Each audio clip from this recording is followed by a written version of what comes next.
Аялдын эркекке эмне үчүн көңүлү калат? Эмнеге көңүлү сууйт? Эмнеге муздап калат эркекке карата, күйөөсүнө карата? Көп таарынса, арзыбаган нерсеге капа болсо, жаш бала сыяктуу жаш баланы жагып алып, жоопкерчиликтен качса. Билесизби? Бир сөз бар да. Эркекти эркек кыла турган нерсе бул жоопкерчилик. Катынды катын кыла турган нерсе бул жоопкерчиликсиздик.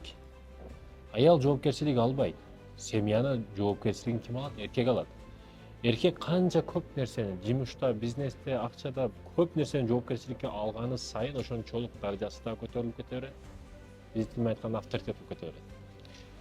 Аял киши жоопкерчилик албайт. Анын негизги жоопкерчилиги бул бала тарбиясы бар.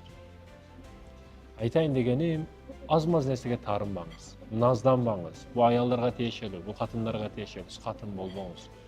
Кечиримди биринчи сураңыз. Ичине таанышпасаңыз барыңыз, эшигин такылдатыңыз, алып келиңиз аялыңызды.